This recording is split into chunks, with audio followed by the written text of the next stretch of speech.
Welcome to our new video, where today you will join me to explore the legendary wedding dresses of old Hollywood's greatest stars and royal brides from the golden age of the 1930s to the 1960s. There are wedding photographs that do more than capture a day.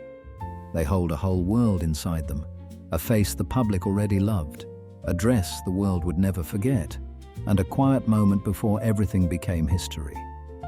Today we return to old Hollywood and revisit the brides whose wedding dresses still feel timeless, not only because of how they looked, but because of the women they revealed. We begin in London, many years before Gone with the Wind, and many years before the world came to know her name. Back then, she was still Vivien Hartley, only 18 years old. On a winter morning, she married a lawyer named Leigh Holman in a Catholic ceremony at St. James's Church, Spanish Place. Her wedding dress was made of white satin, with long sleeves that fully covered her arms.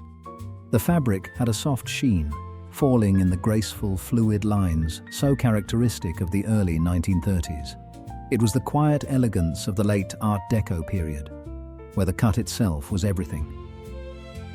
There were no heavy layers of beading, no elaborate decorative details, just a clean, refined silhouette tailored to embrace her slender frame. Her hair was styled in the latest fashion, topped with a handmade crochet Juliet cap, from which her veil fell all the way to the floor.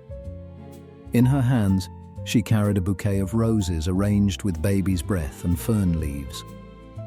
We cross the Atlantic to California, where we meet a bride who completely rewrote the rules. Ginger Rogers married actor Lou Ayres at the Little Church of the Flowers in Glendale in the autumn of 1934. And she did not wear white, not even close to white. Her dress was made of the palest blue Chantilly lace. It was created by designer Cuviet, who had designed many of her stage costumes. The dress was cut on the bias, allowing the delicate lace to follow the body and move with it. It was a long, slender gown in a soft, gentle color, perfectly in tune with the feminine spirit of the early 1930s. There was no train trailing behind her, no traditional veil covering her face. Instead, she wore a matching hat, a hat in place of a crown, her own personal signature in place of tradition. Now we return to a summer day in 1937, when a 21-year-old actress married a young doctor named Petter Lindström in the small town of Stode, Sweden. Her name was Ingrid Bergman. Her dress was made of pale crepe, falling straight to the floor with long sleeves.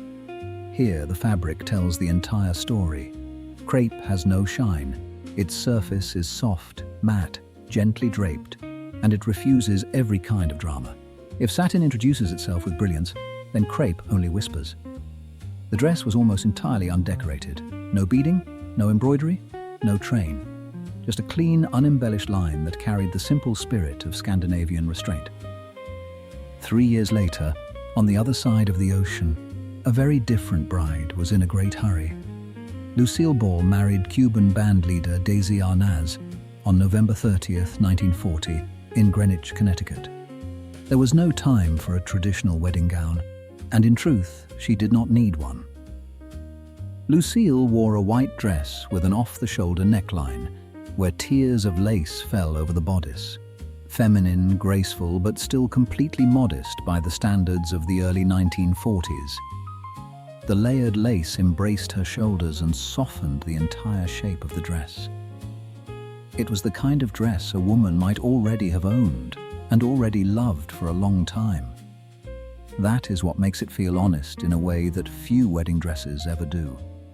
Elizabeth Taylor married Conrad Nicky Hilton Jr. on May 6, 1950, at the Church of the Good Shepherd in Beverly Hills. She was only 18 years old, and MGM staged her wedding like a grand premiere. The dress was a gift from the studio designed by the great Helen Rose. 25 yards of shell-white satin, covered in embroidery with tiny pearls and bugle beads. The bodice was fitted over a hidden corset, cinching her waist down to about 20 inches, perfectly in the spirit of Dior's new look. Draped over her shoulders was a pale layer of chiffon, creating the illusion of a sweetheart neckline appearing through mist. Long sleeves, a voluminous skirt, and behind her, a 15-yard satin train swept along with every step she took. The 10-yard veil of silk illusion net was fixed to a Juliet cap covered in pearls. Now we move to a First Lady, Jacqueline Bouvier. She married Senator John F. Kennedy on September 12, 1953, at St. Mary's Church in Newport, Rhode Island. The wedding was called the Society Wedding of the Year, and the dress at the center of it became one of the most famous gowns of the 20th century.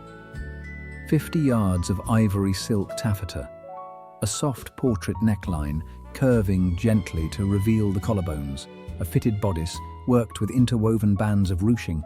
Beneath it was a vast bouffant skirt decorated with large rosettes, each with tiny wax flowers at the center. 1 year later, in the Swiss mountains, came the complete opposite of grandeur. Audrey Hepburn married actor Mel Ferrer on September 25, 1954, in Bergenstock, above Lake Lucerne. And everything about her look whispered, while other dresses had spoken loudly.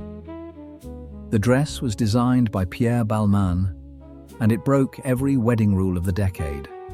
The skirt stopped at the calf, while most brides of the 1950s wore gowns that swept the floor.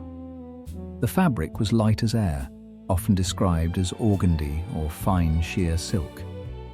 The neckline was high, buttoned and modest. The sleeves were softly puffed. The skirt flared gently from the waist, and at the back was a wide satin sash tied into a large bow. On her hands, she wore white gloves that reached past the elbows. In her hair, there was no veil. Instead, there was a simple wreath of white flowers. Now we come to the most photographed woman in the world, marrying not another movie star, but a playwright. The press called them the Hourglass and the Egghead. Marilyn Monroe married Arthur Miller in the summer of 1956. There was no enormous white gown. Marilyn appeared in a look that was softer, quieter, as though she were trying to step out of the spotlight and become an ordinary woman on her important day. Her dress was a cream shade leaning toward champagne, glowing very lightly under the light. The neckline opened wide in a soft square shape, curving slightly at the chest, revealing the collarbones and emphasizing her shoulders. The bodice was gently ruched vertically, embracing the bust and waist without feeling rigid.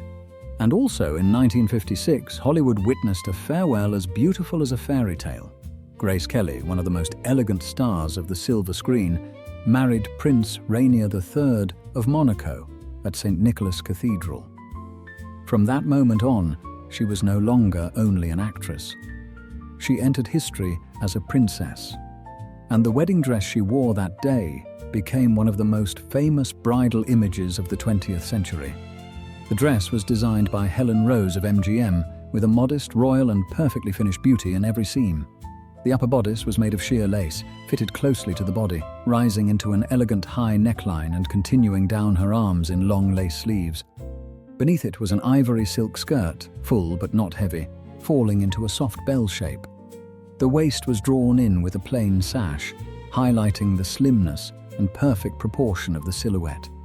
Behind her, the train spread across the floor like a river of silk, while the lace veil fell from a small Juliet cap, framing her face and then drifting down over her shoulders, creating a beauty that was both innocent and majestic. On the morning of May 1st, 1967, Priscilla Beaulieu married Elvis Presley in a private room at the Aladdin Hotel in Las Vegas. She was 21 years old. The ceremony lasted about 8 minutes, and the entire wedding was a secret. Even the dress was born in secrecy, an off-the-rack dress, chosen quickly and chosen perfectly. It was white chiffon floating over a layer of satin, with a soft baby doll silhouette. The waist sat high in an empire line. The long sleeves were sheer and lacy, and the bodice was scattered with tiny pearls.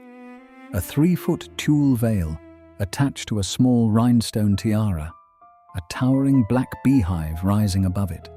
Strong winged eyeliner, thick lashes, and pale lips. Those dresses now belong to another time. Some have been folded away in museums, some have been lost to history. But the images remain, and the feeling remains. All of them were beautiful, long gone but never truly forgotten. Thank you for traveling back in time with us. See you next time.